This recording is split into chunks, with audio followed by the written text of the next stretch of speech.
नमस्कार दोस्तों, this is Alok Kumar from Milton English classes. आज हम लोग डिस्कस करने वाले हैं क्लास 12 का विस्टास बुक का तीसरा story, a journey to the end of the earth. A journey to the end of the earth. तो आज हम लोग करने वाले हैं ये चैप्टर। आप सभी लोगों से मेरा रिक्वेस्ट रहेगा कि आप पूरे वीडियो को देखें, क्योंकि इस बार के सिलेबस में 2024 के सिलेबस में एज इट इज इस चैप्टर को रखा गया है और अच्छे सवाल आते हैं इस चैप्टर से, तो आप लोगों को भी देखना है। साथ ही साथ वीडियो को लाइक भी करेंगे, शेयर भी करेंगे और चैनल पे अगर आप नए हो तो सब्सक्राइब भी करेंगे। मैं आप लोग को बताऊं कि अगर इस चैप्टर को आप अच्छे से यहाँ पे देख जाते हैं तो फिर आपको दिक्कत होगी नहीं इस बार के परीक्षा में। चलिए मैं समझाने का प्रयास करता हूँ बहुत ही अच्छे तरीके से, सभी लोग समझने का प्रयास करेंगे कि है क्या एक्चुअली। मैं हर वो चीज़ जो आप लोगों को ज़रूरत है, जिस तरीके से आप चैप्टर को समझ सकते हैं, आई विल डिलीवर, मैं डिलीवर करूँगा। चलिए अब ज़्यादा वक्त ना लेते हुए सीधा आता हूँ टॉपिक की ओर। तो दोस्तों, जैसे कि आप लोग को पता है चैप्टर हमारा a journey to the end of the earth है। A journey to the end of the earth by Tishani Doshi के द्वारा, ये जो है सो बाय तिशानी दोषी, यानी ये तिशानी दोषी के द्वारा लिखा गया ये चैप्टर है। तो जर्नी है, एक जर्नी है जो कहाँ का है, and of the earth, end of the अर्थ की जर्नी। ठीक है, जर्नी का मतलब होता है यात्रा, और एंड ऑफ द अर्थ यानी अर्थ की किस पार्ट की बात हो रही है, तो एंड ऑफ द अर्थ। थोड़ा सा मैं यहाँ पे आप लोग को समझाना चाहूँगा कि ये जो वर्ड लिखा हुआ है ना, एंड ऑफ द अर्थ, वो मेटाफोरिकली लिखा हुआ है, क्योंकि धरती का एंड कहीं नहीं, धरती का एंड अगर आप इमेजिन कर रहे हो तो कहीं नहीं। इस मामले में कि अगर मान लीजिए कि आप कह रहे हो कि सर अंटार्कटिका धरती का एंड है, तो भाई अंटार्कटिका अगर धरती का एंड है तो वहाँ पे जो बर्फ है या फिर जो पानी है वो गिर क्यों नहीं जाता है। तो आप ऐसा ना समझिए, क्योंकि आप इस तरीके से समझ सकते हैं कि मान लीजिए आप देख पा रहे हैं, मैंने वर्ल्ड का मैप बनाने का प्रयास किया हूँ। अभी मैं आपको समझा दूँ कि वर्ल्ड का मैप में अगर यदि मैं कहूँ कि यहाँ पे जो है सो एंड है, तो यार यहाँ पे एंड कैसे हो सकता है, क्योंकि आप लोगों को पता है कि अर्थ अपने आप में घूमती है। अच्छा छोड़ो, यहाँ से समझ लो, एक बॉल है ना, बॉल, तो बॉल से आप चीज़ों को देखो कि बॉल का एंड कहाँ हो सकता है। अगर कहोगे सर बॉल का एंड, अगर आप ऐसे पकड़ोगे बॉल को और बॉल का एंड यहाँ बता रहे हो, तो मैं अगर सीधा कर दिया तो फिर टॉप पे आ जाएगा, फिर कभी सेंटर पे आ जाएगा। इसीलिए अर्थ का कोई एंड नहीं है। अगर एंड होता तो भाई आप समझ सकते हो ना कितना दिक्कतें होती, तो एंड नहीं है। लेकिन यहाँ मेटाफोरिकली बोला गया है कि एंड ऑफ द अर्थ। अच्छा आप लोग को समझ जाना है एंड ऑफ द अर्थ किसके बारे में बात हो रही है। तो ये देखिए वर्ल्ड का जो मैप मैंने ले रखा है, और ये जो आप देख रहे हो ना वाइट वाला, ये वाइट वाला देख रहे हो ना, ये जो है वो आपका एक कॉन्टिनेंट है और वो है अंटार्कटिका। क्या है? अंटार्कटिका। क्या है? अंटार्कटिका।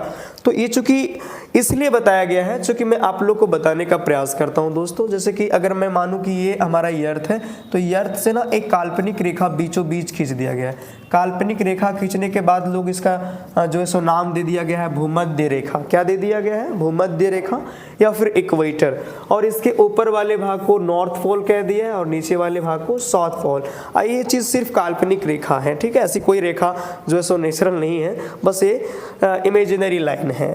तो इस रेखा के, इस लाइन के नीचे वाले को हम कहेंगे साउथ पोल और ऊपर वाले को कहेंगे नॉर्थ पोल। समझ में आ रही है आप लोगों को? बिल्कुल आना चाहिए, मैं हर एक चीज़ समझाने का प्रयास करता हूँ।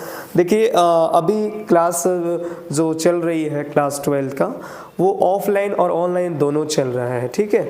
तो जो बच्चे, अगर आप इंटरेस्टेड है कि मेरे सामने आकर के पढ़े, यहाँ पे मेरे साथ पढ़े, तो आप आ सकते हैं। 9 से 10 आ सकते हैं, 10 से 11 आ सकते हैं, शाम में 6 से 7 आ सकते हैं। अभी क्रॉस चलाई जा रही है, और आप यदि ऑफलाइन आकर करते तो चीज़ों को बहुत इंटरेस्टिंग वे से आपको समझाया जाएगा और आप इजीली समझ भी जाओगे। खैर कोई बात नहीं, अगर आप ऑनलाइन भी देख पा रहे हो मेरे को यूट्यूब पे, तो चीज़ें सब क्लियर हो जाएगा और आप इजीली चीज़ों को इस तरह से कवर कर लोगे कि फिर एग्ज़ाम में आपको कोई दिक्कत होना नहीं है।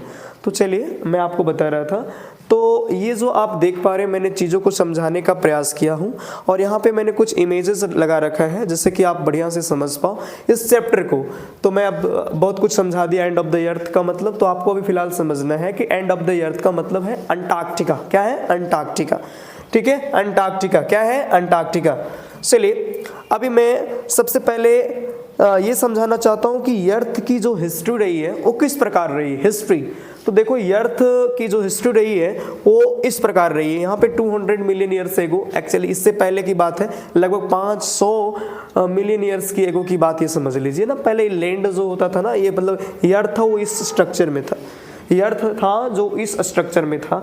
ये जो आप देख पा रहे हो ना ग्रीन ग्रीन वाला, ये जो आपको दिखाई दे रहा है ना मेरे भाई, ये जमीन वाला भाग था, ठीक है। यहाँ पे जमीन हुआ करता था, ये सब जमीन था, ये जमीन। और जमीन वाले भाग को ही क्या कहा गया है, ये कहा गया है पेंजिया। क्या कहा गया है, पेंजिया। जमीन वाले भाग को क्या कहते थे लोग, पेंजिया। और ये आप देख पा रहे हो ये ब्लू है ना, ये पानी है, ठीक है, पानी, पैंथालासा। तो पानी जहाँ था उसको पैंथालासा, और जो लैंड है, जो भूमि है, उसको पेंजिया, ठीक है। लेकिन आपको ये जान करके हैरानी होगी ना कि ज़मीन जो है, धरती, ये जो लैंड जो था ना वो पेंजिया, वो 2 भागों में बट गया। और अब चीज़ें तो ये चल रही है, अभी भी लोगों को शायद विश्वास नहीं होगा, लेकिन ये सही है और साइंटिफिकली सही है, प्रूव है कि जो अभी भी मूवमेंट हो रहा है अर्थ में ना कहीं मूवमेंट हो रहा है अभी भी, जो है सो जो आपका जो लैंड है वो शिफ्टिंग चल रहा है। और ये आप ज्योग्राफी में पढ़े होंगे, टेक्टोनिक थ्योरी में। फिलहाल मैं अभी समझाने का प्रयास कर रहा हूँ कि ये पानी वाला हिस्सा को पहले, आज से 500-600 मिलियन ईयर्स पहले, पानी वाले हिस्सा को पैंथालासा और ये जमीन को पेंजिया। अब देखो पेंजिया ना धीरे धीरे ना शिफ्ट करना शुरू हुआ। पेंजिया 2 भागों में, यहाँ से कटना शुरू हुआ और ऊपर और नीचे इस तरह आप लोग यहाँ पे देख सकते हो। ये ऊपर वाला जो देख रहे हैं आप, लौरेशिया या फिर अंगारा लैंड, ऊपर को हम कहते थे अंगारा लैंड या फिर लौरेशिया। और नीचे जो आप देख पा रहे हैं ये जो लिखा हुआ है ना गोंडवाना, क्या लिखा हुआ है, गोंडवाना। क्या लिखा हुआ मेरे भाई, गोंडवाना लैंड। ये जो नीचे वाला जो था ना वो गोंडवाना लैंड था, गोंडवाना लैंड था, ठीक है। ये गोंडवाना लैंड की बात हो रही है। और ऊपर जो बात हो रहा है, अच्छा मैं कलम को चेंज कर लेता हूँ ताकि आपको अच्छे समझ में आए, ठीक है। मैं यहाँ पे रीड कर लेता हूँ, ठीक है। अब ये नीचे गोंडवाना लैंड है और ये क्या है, ये आपका जो दिख रहा है वो लौरेशिया है। क्या है, लौरेशिया है, ठीक है। तो ये देखो ये पेंजिया है ना मेरे भाई, पेंजिया को यहाँ से ब्रेक हुआ और ऊपर से ब्रेक होने के बाद ऊपर लौरेशिया हो गया और नीचे गोंडवाना। अब ध्यान से देखो तो अभी आपको दिखाई देगा, क्या दिखाई देगा कि देखो इंडिया और ऑस्ट्रेलिया, अंटार्कटिका का ही पार्ट था, है ना। देखो इंडिया, ऑस्ट्रेलिया, अंटार्कटिका, अफ्रीका और साउथ अमेरिका।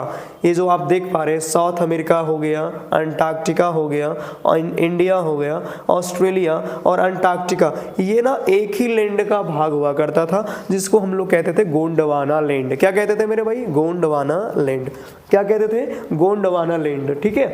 तो अब देखो धीरे धीरे ना चीज़ें इस तरह बदलने लगा कि ये जो आप इंडिया देख रहे हो ये वाला, ये शिफ्ट करके यहाँ पे आ गया, और शिफ्ट करके देखो यहाँ पे देखो इंडिया यहाँ पे आ गया, और यहाँ ऑलरेडी एशिया जो ये लौरेशिया वाला जो पार्ट है उससे टकरा करके जो ये पार्ट देख रहे यहाँ पे हिमालय बना। आप चीज़ों को इस तरीके से समझ लो मेरे भाई, समझ लो, आपको क्लियर हो जाएगा। जैसे कि मैं यहाँ पे समझाने का प्रयास करता हूँ।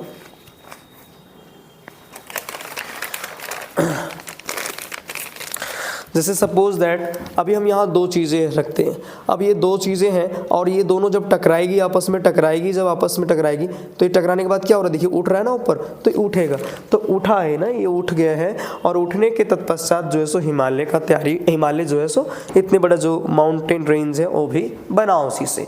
तो फिलहाल अभी जो है सो इंडिया यहाँ शिफ्ट हो चुका है। यहाँ पे देखो इंडिया आप देख पा रहे हो, यहाँ पे इंडिया शिफ्ट हो चुकी है। ऑस्ट्रेलिया यहाँ आ गया है, अंटार्कटिका एज इट इज़ वही रहा है। साउथ अफ्रीका जो पार्ट था गोंडवाना का वो टूट के वहाँ चला गया है।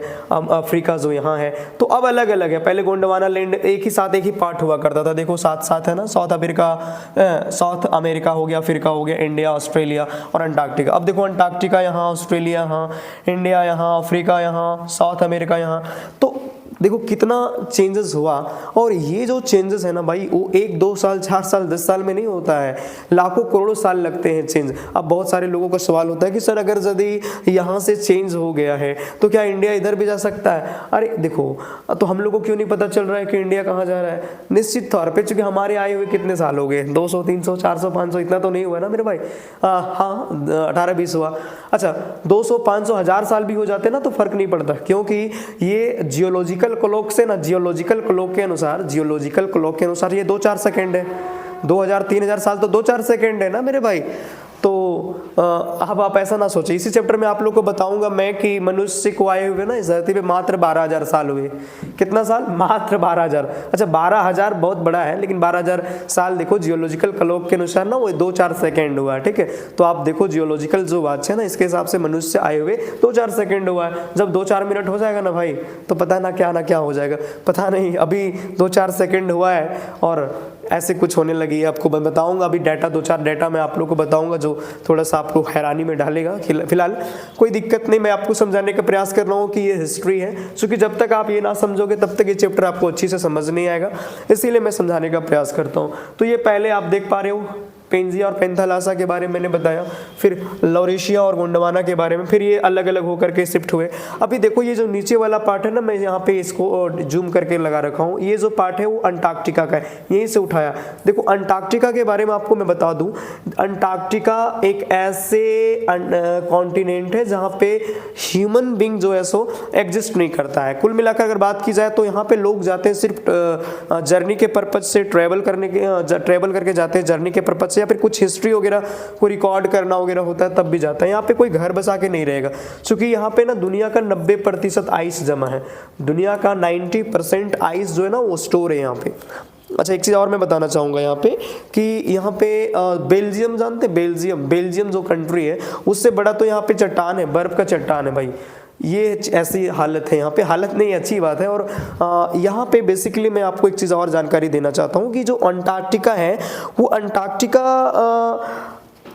अर्थ को पढ़ने के हिसाब से ना बेस्ट प्लेस है। इस चैप्टर में भी आप लोग को बताया जाएगा कि अर्थ की अगर आपको प्रेजेंट और पास्ट और फ्यूचर जानना है तो अंटार्कटिका जो है वो बेस्ट प्लेस है। अंटार्कटिका कैसा प्लेस है? बेस्ट प्लेस है। ये आगे लिखा हुआ है बुक में, एनसीईआरटी में।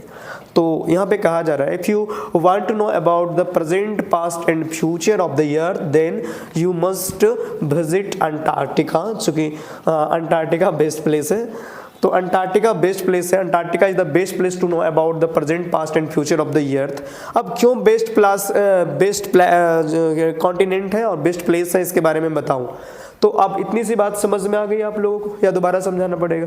अभी मैं चैप्टर स्टार्ट नहीं किया हूँ मेरे भाई, लेकिन जब आप चीज़ों को ना समझेंगे ना बेसिक अच्छे से, तब तक ये क्लियर नहीं होगा। तो ये मैंने बहुत अच्छा इन्फॉर्मेशन दे रखा आप लोगों को, आप बढ़िया से देखो, 1-2 बार रिपीट करो चीज़ों को, ऑटोमेटिकली क्लियर हो जाएगा। तो इजाज़त दीजिए, मुझे आगे जाने का यहाँ तक समझ में आ गया। मैं अभी समझाने वाला हूँ अंटार्कटिका बेस्ट प्लेस क्यों है। अंटार्कटिका बेस्ट प्लेस क्यों है यहीं पे मैं समझा देता हूं मेरे भाई। अंटार्कटिका बेस्ट प्लेस इसलिए है क्योंकि यहाँ पे ना डाइवर्सिटी नहीं है, यहाँ पे मनुष्य नहीं है। और जानते हैं जहाँ पे मनुष्य नहीं होता है वहाँ पे बहुत चीज़ें जो होती है ना ऐसा होता है कि वहाँ का जो इन्वायरमेंट है बहुत क्लियर होता है, क्योंकि वहाँ किसी भी तरह से पॉल्यूशन हुआ नहीं, मनुष्य नहीं है। तो और ख़ास बात है कि वहाँ पे बर्फ़ है, और बर्फ़ जब है तो वहाँ पे बर्फ़ का पिघलना, ग्लेशियर का जो मेल्टिंग हो रहा है ना वहाँ पे, तो वहाँ पे आप कहीं पे बैठ जाओ और देखो कि ग्लोबल वार्मिंग की वजह से ना ग्लेशियर जो है सो पिघल रहे हैं। अच्छा ग्लेशियर अगर पिघलेंगे, मेल्ट होंगे तो क्या होगा? अरे जितने बर्फ़ अगर अंटार्कटिका में अगर सब पिघल जाए ना मेरे भाई, तो कई ऐसे देश हैं और कई ऐसे देश के शहर हैं जो जलमग्न हो जाएंगे, पानी में चला जाएगा। इसीलिए ग्लोबल वार्मिंग कहीं ना कहीं खतरा का संकेत है। साइंटिस्टों ने भी ये चेतावनी दे रखा है कि ग्लोबल वार्मिंग ज़्यादा होगा, इसका पानी जो सो बर्फ़ पिघलेगा तो पानी बनेगा, और पानी बनेगा तो समुद्री स्तर बढ़ेगा, और समुद्री स्तर बढ़ जाएगा तो भाई कई ऐसे जो आपका किनारे में बसा हुआ है, समुद्र के किनारे में देश और या फिर कोई स्टेट हो या कोई सिटी हो, वो जलमग्न हो जाएगा। तो ये अच्छी बात नहीं है दोस्तों कि ग्लोबल वार्मिंग। अच्छा ग्लोबल वार्मिंग का क्या कारण है? ग्लोबल वार्मिंग का कारण जाहिर सी बात है इंक्रीजिंग पॉपुलेशन इस रेट से इंक्रीज हो रहा है। अच्छा मैं आपको एक डाटा मैं बताना चाह रहा हूँ, थोड़ा सा आप समझिएगा। मैं आगे आपको एक डाटा समझा रहा हूँ, इस डाटा के हिसाब से काम करेंगे। देखिए मैं यहाँ पे लिखता हूँ, देखिए मनुष्य की पॉपुलेशन जो हुई किस प्रकार, देखिए एक आपका नैनी पालकी वाला है, आई विल चेंज, एक है नैनी पालकी वाला, नैनी पालकी वाला। ये जो है एक राइटर है जो अपना आर्टिकल, एक आर्टिकल है इनका, आर्टिकल है क्लास 11 में पढ़ना है। इस आर्टिकल का नाम है क्या, the ailing planet, the green movement's role. तो इसमें एक डेटा देते हैं, क्या देते हैं, डेटा। क्या चीज़ का डेटा, ये डेटा रहता है पॉपुलेशन से, पॉपुलेशन से डेटा रहता है, पॉपुलेशन से डेटा रहता है। क्या डेटा रहता है, ये कहते हैं कि 1800 ईस्वी में पूरे वर्ल्ड वाइड की जो जनसंख्या थी वो 1 बिलियन था। कितना था, 1 बिलियन। और 1 बिलियन होने के लिए ना कई मिलियंस वर्ष लग गए थे, कई मिलियन ईयर्स हुए लगे, तब जाकर के पूरे जनसंख्या वर्ल्ड का कितना हुआ, 1 बिलियन। आप ये डाटा को समझने का प्रयास कीजिए। अब आप यहीं से अंदाज़ा लगा लीजिए कि किस रेट से जो है सो ह्यूमन पॉपुलेशन बढ़ रहा है। तो कई मिलियन साल लग गए थे, मिलियन मतलब समझ रहे हो 10 लाख, तो कई मिलियन साल लगे थे सन 1800 में 1 बिलियन जनसंख्या होने में। लेकिन जानते हो जब 1900 आया ना, जब ये 1900, तो डिफरेंस मात्र 100 साल का है। 100 साल में ये 1 से जाकर के सीधे कितना हो गया, 2 बिलियन हो गया। कितना हो गया, 2 बिलियन। और 20th सेंचुरी आते आते यानी ये जो है सो हो गया 20th सेंचुरी के मिड के आसपास में बना 3.7 बिलियन हो गया। कितना हो गया, 3.7 बिलियन। और फिर अभी मैं आपको एक चीज़ और बता देता हूँ, यहाँ पे देखिए। और फिर ये आंकड़ा जो 1994 एक्चुअली 1994 आते आते ये 5 बिलियन के आसपास हो गया। अब देखिए अभी वर्तमान समय 2023 चल रहा है, अब कितना हो गया होगा आप अनुमान लगा लीजिए। तो देखिए जहाँ 1 बिलियन होने के लिए कई साल नहीं बल्कि कई मिलियन साल लग गए, वहीं पे सिर्फ 100 साल के अंदर डबल, और फिर अभी 20-30 साल में भाई डबल से भी ज़्यादा, और फिर कुछ सालों में डबल से भी ज़्यादा। तो इस रेट से ह्यूमन पॉपुलेशन बढ़ रहा है, तो दिक्कत है, बहुत दिक्कत है। और अच्छा बढ़ रहा है तो यहाँ पे लोग ना इतना स्वार्थ हो चुके हैं कि अपने क्षणिक सुख के लिए ना जो प्लेनेट है ना उसको एलिंग कर रहे हैं, यानी उसका हेल्थ पे ध्यान नहीं दे रहा। अब देखो किसी को गर्मी लग रहा है तो तुरंत चला देता है एसी। अब एसी चलाने से क्या होता है, उसको तो ठंडा मिल जाता है, लेकिन बदले में उसको भाई वो क्लोरोफ्लोरोकार्बन जैसे और भी गैसेस जो होते हैं ना, वो जाकर के सीधे क्या करता है ना, वो ओजोन लेयर को पतला करता है, ओजोन लेयर को डिप्लेट करती है। और ओजोन लेयर को डिप्लेट करने का सीधा मतलब है कि अल्ट्रावायलेट रे नीचे आएगा, और अल्ट्रावायलेट नीचे आएगा इसका मतलब है कि जो माइक्रो ऑर्गेनिज्म है वो नष्ट होना शुरू होगा। और माइक्रो ऑर्गेनिज्म नष्ट हुआ तो भाई आप जान रहे हैं ना, आप जान रहे सब चीज़ें क्या होगा। तो ये डाटा मैंने बताया। फिलहाल मैं आपको एक चीज़ और बताना चाहता हूँ। फिलहाल अभी मैं ये बता रहा था, क्या बता रहा था, a journey to the end of the earth. A journey to the end of the earth में चीज़ें बहुत कुछ मैंने समझाया, ये तो आप लोग बेसिक समझे। अभी यहाँ से समझिए, मैं स्टार्ट करता हूँ चैप्टर है, एक बार दोबारा आप लोग बोल दीजिए क्या हुआ चैप्टर का नाम, a journey to the end of the earth. अब आप लोग को मैं समझाता हूँ, देखिए आप लोग को मैं समझाता हूँ मेरे भाई। यहाँ से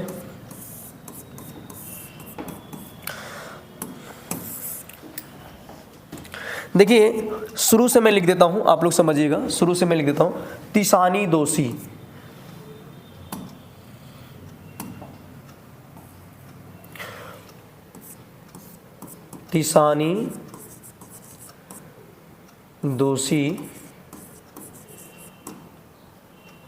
कुछ स्टूडेंट्स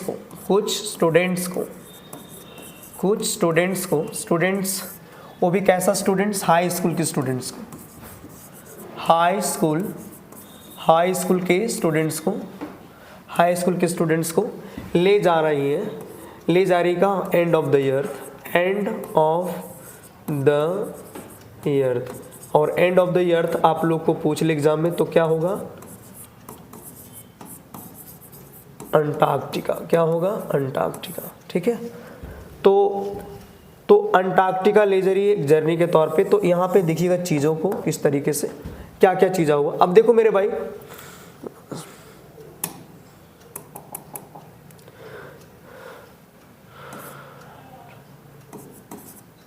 यहाँ पे देखिए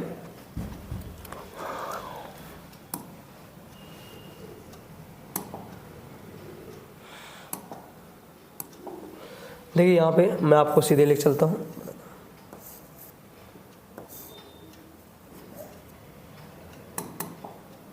चलिए, तो क्या क्या हुआ यहाँ पे देखिए, अंटार्कटिका ले जा रही है, मैंने कहा टू एंड द तिशानी दोषी किनको ले जा रही है? अंटार्कटिका स्टूडेंट्स को। कैसे स्टूडेंट्स को? हाई स्कूल के स्टूडेंट्स को ले जा रही है। And of the earth, end of the earth का मतलब मैंने बताया अंटार्कटिका, ठीक है। अभी समझो कि क्यों ले जा रही है, क्यों ले जा रही है भाई, क्यों ले जा रही है? तो पहले समझिए, ले जा रही है ताकि जो हाई स्कूल के बच्चे होते हैं ना, वो बाद में जाके पॉलिसी बनाएंगे। क्या बनाएंगे? पॉलिसी। ये पॉलिसी मेकर है, और जब पॉलिसी मेकर को ही नहीं पता चलेगा अर्थ के बारे में, अर्थ के बारे में जब पता नहीं चलेगा तो पॉलिसी कैसे बनाएगा अर्थ को लेकर के? और अर्थ के बारे में पता करने के लिए मैंने कहा ही है कि आपको कहाँ जाना होगा? अंटार्कटिका, क्योंकि अंटार्कटिका बेस्ट प्लेस है। अंटार्कटिका क्या है? बेस्ट प्लेस है। किसको जानने के लिए? धरती को जानने के लिए, और धरती के तीनों चीज़ को जानने के लिए। ऐसा नहीं कि किसी प्रेजेंट को भी, पास्ट को भी और फ्यूचर को भी जानने के लिए ये बेस्ट प्लेस है, ठीक है, आपको दिख रहा होगा। और अच्छा, यहाँ पे एक सवाल आता है कि सर हाई स्टूडेंट्स के बच्चों को क्यों? क्योंकि हाई स्टूडेंट्स के बच्चों को ना इसलिए ले जा रही हैं क्योंकि वे लोग ना अभी जिस एज में है वहाँ पे चीज़ों को बहुत कैच करते हैं, और किताबी ज्ञान अगर उन लोग को दिया जाए ना तो थोड़ा बाउंस करता है। तो चीज़ों को प्रैक्टिकली उसको दिखाया जाएगा उन बच्चों को कि देखो ग्लोबल वार्मिंग का क्या नतीजा है, क्या रिजल्ट है, कैसे ग्लेशियर्स पिघल रहे हैं, वहाँ जो भी ऑर्गेनिज्म है जैसे फाइटोप्लैंक्टन कैसे डिस्ट्रॉय हो रहा है, और पेंगुइन वगैरह जितने भी चीज़ें हैं वो कैसे धीरे धीरे विलुप्त हो रहा है, और आइस के बारे में, फोसिल्स फ्यूल के बारे में, तो तमाम तरह की जो जानकारियां हैं वो बच्चों को दिया जाएगा, तो प्रैक्टिकली दिया जाएगा तो ज़्यादा समझ में आएगा। इसलिए तिशानी दोषी का जो है सो एम है कि उन बच्चों को ले जाना। अच्छा, मैं एक चीज़ बता देना चाहता हूँ यहाँ पे, एंड ऑफ द अर्थ यानी अंटार्कटिका ले जा रही है, तो अंटार्कटिका ले जा रही है एक प्रोग्राम के तहत। उस प्रोग्राम का नाम है students one ice, students one ice. इसको मत भूलना, ये आप स्टार लगा कर लिख लो, स्टार लगा करके लिख लो। 4 स्टार लगाना मेरे भाई, 5 स्टार लगा दो, एक 20 में लगा दो, क्योंकि ये क्वेश्चन बन सकता है, ये क्वेश्चन बन सकता है आपका एमसीक्यूज में कि किस प्रोग्राम के तहत तिशानी दोषी बच्चों को, स्टूडेंट्स को ले जा रही है अंटार्कटिका। तो स्टूडेंट्स वन आइस, क्या होगा? Students one ice. फिलहाल यहाँ तक समझ में आ रहा है? जितनी चीज़ें मैंने लिखा समझ आ गया आप लोग को? सो वन सेकेंड मैं चीज़ों को रिपीट कर देता हूँ, आप लोग ध्यान दीजिएगा, और अगर हो सकता है तो आप स्क्रीनशॉट ले लीजिए, चीज़ों को स्क्रीनशॉट ले लीजिए। हाँ, आइए देखिए, आज journey to the end of the earth के बारे में चर्चा कर रहे थे मेरे भाई, और इसके बारे में मैंने बहुत कुछ बताया। अगर आप चीज़ों को नहीं समझ में आ रहा तो एक बार फिर से दोबारा रिप्ले करके देख लीजिए, चीज़ों को समझ आ जाएगी, क्योंकि इससे पहले मैंने हिस्ट्री बताया अर्थ को। तो आज journey to the end of the earth का मतलब होता है एक यात्रा जो कि end of the earth. End of the earth का मतलब मैंने अभी समझा रखा है आपको, अंटार्कटिका। और अंटार्कटिका जो है वो दुनिया का वो ऐसी जगह है जहाँ पे लोग जाकर के अर्थ के प्रेजेंट को, पास्ट को और फ्यूचर को समझ सकता है। ये बेस्ट प्लेस है जानने के लिए।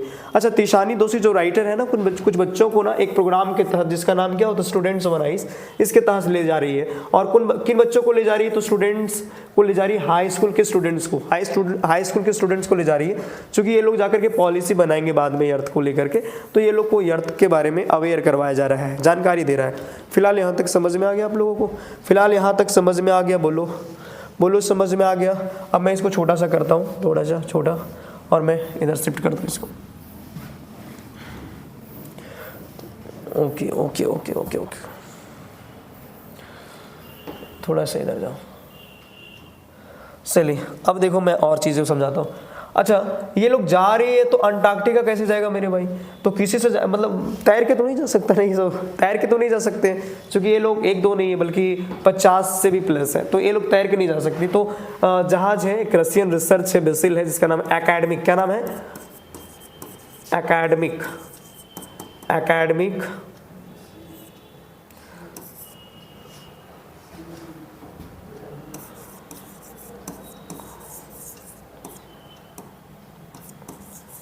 एकेडमिक सोकाल्स्की, क्या नाम है? एकेडमिक सोकाल्स्की। तो एकेडमिक सोकाल्स्की एक बोट है, इसी से जो जा जाती है। अच्छा, जाने के लिए वो लोग अपना जर्नी कहाँ से शुरू करती है, तो मैं भी बता देता हूँ। 13.09 degree north equator of Madras. तो मद्रास के नॉर्थ इक्वेटर, वो भी कितना 13.90 डिग्री, इसको याद रख लीजिए। वे लोग यहाँ से अपना जर्नी स्टार्ट करते हैं। सवाल बनेगा कि from where they started their journey to travel the end of the year, then you have to say 13.09 degree north equator of Madras. समझ आ गई? अब यहाँ से वे लोग जा रहे हैं, यहाँ से वे लोग निकलता है, और निकलने के बाद ना भाई 6 चेक पॉइंट को क्रॉस करती है। 6 चेक पॉइंट्स को क्या करते हैं? वो लोग गुजरते हैं। ठीक है, इसको भी आप स्टार लगा लीजिए, सवाल बनेगा। फिर एक और लिखिए, 9 बार टाइम जोन्स को, और एक चीज़ और लगा लीजिए प्लस दे करके, 3 वाटर बॉडीज, ठीक है, प्लस मेनी इकोस्फेयर, कई सारे छोटे छोटे इकोस्फेयर को पास करते। तो ना वो 13.09 degree north equator of Madras से वे लोग ट्रैवल स्टार्ट करती है, अपना यात्रा शुरू करती हैं। 6 बार चेक पॉइंट के बारे में पता है, जो चेकिंग पॉइंट लगा रहता है ओशियन में।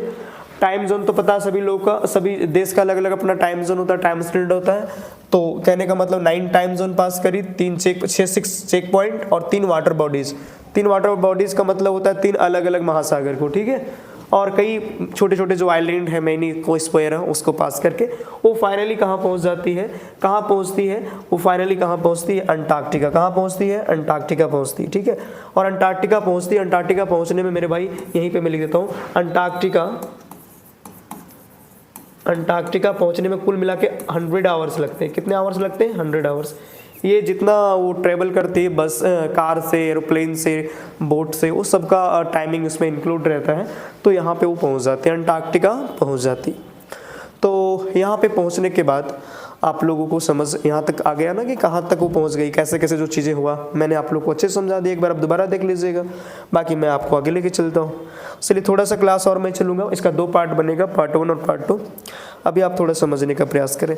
चलिए यहाँ पे मैं समझा रहा हूँ मेरे भाई, यहाँ पे मैं समझा रहा हूँ जो चीज़ें वो समझिएगा। अब देखो ये अर्थ की हिस्ट्री जो मैंने आपको पढ़ाया तो उसी को मैं लिख करके बोलता हूँ।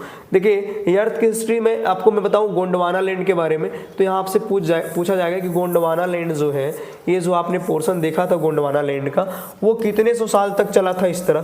तो ये इसमें लिखा हुआ 500 मिलियन ईयर्स, ये ना ईयर्स सर्वाइव्ड किया, फ्लोरिश हुआ, सर्वाइव। अगर यहाँ सर्वाइविंग की बात करें, सर्वाइव्ड की बात करें कि कितना साल तक गोंडवाना लैंड रहा, गोंडवाना लैंड कितना साल तक रहा, तो 500। लेकिन इसकी हिस्ट्री की बात करें कि ये हिस्ट्री कितनी साल की है, तो हिस्ट्री से बताया 650 million years ago, 650 million years ago, ठीक है। ये बात आप लोग को याद कर लेना। यहाँ से सवाल बनेगा आप लोगों को, मैं बार बार कह रहा हूँ, ये ऊपर वाला जो है सो लॉरेशिया का पार्ट हुआ करता था, ये भी बात आप लोग को पता होना चाहिए। तो हिस्ट्री गोंडवाना लैंड का, हिस्ट्री जो गोंडवाना लैंड का वो कितना का है, 650 मिलियन ईयर्स एगो का, और जो थ्राइव्ड किया, जो सर्वाइव्ड किया गोंडवाना लैंड, वो कितना 500 मिलियन ईयर। समझ आ रही है? समझ रहा होगा ना आप लोगों को प्रॉपर तरीके से। चलिए अब आप लोगों को मैं आगे लेके जाता हूँ, फिलहाल आप समझने का प्रयास, इसका नोट्स मिल जाएगा, जिस तरह मैं यहाँ पढ़ा रहा हूँ उसका नोट्स भी आप लोग को मिल जाएगा। चलिए आगे समझने का प्रयास करेंगे आप लोग। चलिए आगे समझिए। आगे यहाँ पे मुझे बताना है कुछ चीज़ें और जो आपको जानकारी रखना है। यहाँ पे फोटो प्लैंकटन के बारे में आप लोग जान के रखिए। इसके बारे में मैं बता दूं, ये फोटो प्लैंकटन जो है इस चैप्टर में आप लोग को जानना है। फोटो प्लैंकटन जो है सो माइक्रो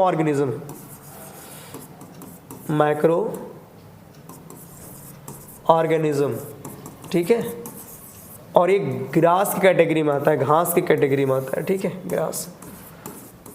देखो इसका रोल, इम्पॉर्टेंट रोल क्या है, जैसे हम लोग अर्थ पे जीते हैं तो हमारी कार्बन डाइऑक्साइड को एब्जॉर्ब करने के लिए पेड़ पौधे हैं ना, लेकिन समुद्री जो जीव होते हैं, जलीय जीव होते हैं, उनकी कार्बन डाइऑक्साइड को कौन एब्जॉर्ब करता है तो उनके कार्बन डाइऑक्साइड को एब्जॉर्ब करने के लिए जो है वो कौन है, फाइटोप्लैंक्टन। क्या है, फाइटोप्लैंक्टन। कौन है, phytoplankton.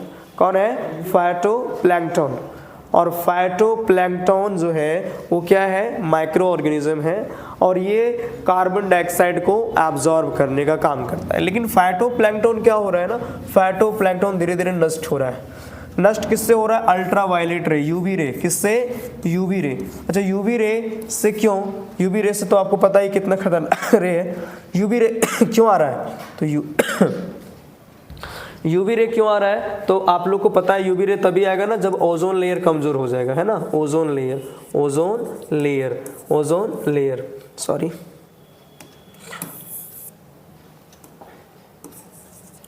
Ozone layer, ozone layer O3 जो आप जब पढ़े थे आप लोग, तो ओजोन लेयर कैसे कमजोर होता है, तो ओजोन लेयर कमजोर होता है खतरनाक गैस CF, क्लोरोफ्लोरोकार्बन हो गया, कार्बन मोनोऑक्साइड हो गया, कार्बन डाइऑक्साइड हो गया, ये सब गैसेस से जो है ना ओजोन की लेयर जो से फट रहा है, ओजोन की लेयर कमज़ोर हो रहा है और अल्ट्रावायलेट रे सीधे जाते हैं फोटोप्लैंक्टन को डिस्ट्रॉय कर देता है, जिससे जो है सो कार्बन डाइऑक्साइड जिसका काम है एब्जॉर्ब करना वो करता ही नहीं, तो बाकी जो जलीय जीव है वो परेशानी में चला जाता है। तो फाइटोप्लैंक्टन के बारे में हम आपको बता दी। अच्छा एक इमेज भी हो सकता है, फोटोप्लैंक्टन मैंने ले रखा है, आपको देख लीजिए कैसा होता है। जैसे मैं इंपोर्ट कर देता हूँ, एक इमेज में लगा रखा हूँ डाउनलोड में, आप देखो ये मैंने रखा है, ये आपका फोटोप्लैंक्टन है। मैं बड़ा कर लेता हूँ, आप समझ जाओगे। देखो इसको आप यहाँ पे है इसीलिए नंगे आँख से देख नहीं सकते हो, एक्चुअली में ये जो है वो है, इसको माइक्रोस्कोप से देखना पड़ेगा। तो ये फाइटोप्लैंक्टन मैंने ले रखा है, तो ये चीज़ें होती है, ठीक है। इसके बारे में आप लोग को जानकारी मिला है। ये पार्ट 1 था, पार्ट 1 2 बहुत जल्दी मैं करूँगा रिकॉर्ड और आप लोग को शेयर करूँगा। ज़्यादा से ज़्यादा वीडियो को शेयर करें, दोस्तों तक पहुंचाएं और अगर आप चैनल पे नए हो तो चैनल को जरूर सब्सक्राइब करें, बेल आइकन को भी हिट कर दें ताकि आने वाली जो वीडियो है उसकी नोटिफिकेशन आप तक जरूर पहुंचेंगे। खास बात यह है कि यहाँ पे बिना टाइम गवाए बहुत कुछ सीखने को मिलता है और मैं प्रयास करूँगा कि टिल द एग्जामिनेशन आपके एग्जामिनेशन तक चीज़ों को पूरा इतना ईजिली ख़त्म कर दूँ कि आपको कहीं इधर उधर भटकने की ज़रूरत ना पड़ेगा। बहुत सारे लड़का के माइंड सेट पता नहीं अलग अलग चीज़ हो गया कि यहाँ जाए वहाँ जाए, क्रैश कोर्स कहाँ का। डोंट वरी, अगर आप पूरा फुल्ली आप मेरे पे भरोसा रखते हो तो आप सीधा क्लास करो, मिल्टन इंग्लिश क्लासेस को सब्सक्राइब करो। यहाँ पे हर वो चीज़ मिलेगा जो आपकी ज़रूरत है और टू द पॉइंट मिलेगा, एग्जाम के पॉइंट ऑफ व्यू से मिलेगा। बस देखते जाइए और चैनल को सब्सक्राइब करके शेयर करते रहिए। धन्यवाद, धन्यवाद दोबारा।